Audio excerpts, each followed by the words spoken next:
RSS பற்றி தெரிஞ்சா பேசுங்க. மோகன் பகவத் அதிரடி கருத்து, உண்மையை போட்டுடைத்தார். RSS அமைப்பு தனது நூற்றாண்டை நிறைவு செய்திருக்கிறது. உலகில் பல்வேறு அமைப்புகள் உருவானாலும் நூற்றாண்டை தொடுவது அவ்வளவு எளிதான விஷயம் அல்ல. ஆனால் 1925ஆம் ஆண்டு டாக்டர் ஹெக்டேவரால் தொடங்கப்பட்ட ராஷ்டிரிய சேவா சங்கம் பல்வேறு அவதூறு குற்றச்சாட்டுகள் மற்றும் சவால்களை எதிர்கொண்டு 100 ஆண்டுகளை நிறைவு செய்திருக்கிறது.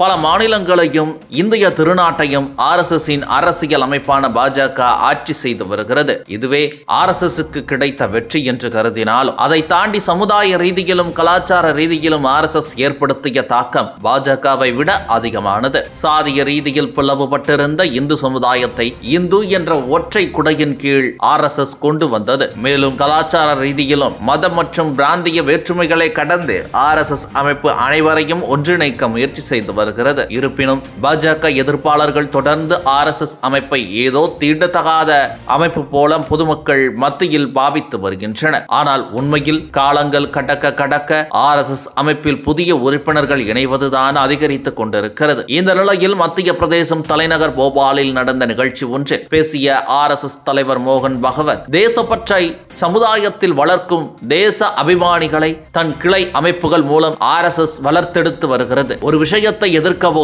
அல்லது எதிர்வினையாற்றவோ RSS உருவாகி இருக்கலாம் என்ற வாதம் பரவலாக இருக்கிறது. ஆனால் அது உண்மையில்லை.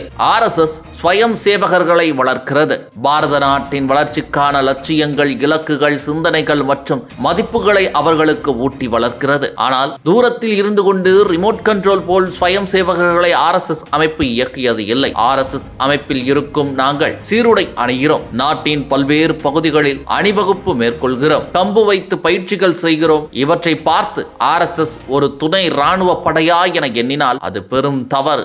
RSS இயக்கத்தை புரிந்து கொள்வது மிகவும் கஷ்டம். அது மிகவும் தனித்துவமான ஒரு அமைப்பு. பாரதிய ஜனதா கட்சி வழியாக RSS அமைப்பை புரிந்து கொள்ள முயல்வதும் தவறானது. கிளை அமைப்பான வித்யா பாரதி வழியாகவும் சங்க அமைப்பை புரிந்து கொள்ள முயல்வதும் தவறானது. சரியான தகவலை பெற இன்றைய காலத்து மக்கள் அதிக முயற்சிகளை எடுப்பதில்லை. விஷயத்தின் வேர்களை அறிய வேண்டும் என்ற ஆவல் அவர்களிடத்தில் இல்லை. எது வேண்டுமானாலும் விக்கிபீடியாவையே நாடுகின்றனர். அதில் இருக்கும் தகவல் அனைத்துமே உண்மை அல்ல. RSS பற்றி அறிய வேண்டும் என்றால் அதை பற்றி உண்மையாக அறிந்தவர்களிடம் கேட்க வேண்டும். RSS பற்றி என் கருத்துக்களை கூறிவிட்டேன், புரிந்து கொள்ள வேண்டுமெனில் இயக்கத்திற்குள் வந்து பாருங்கள். இனிப்பு பற்றி 2 மணி நேரம் உபதேசம் செய்தாலும் அதன் சுவையை உணர முடியாது. அதை அள்ளி சாப்பிட வேண்டும், அப்போதுதான் சுவை தெரியும் என்று பேசினார்.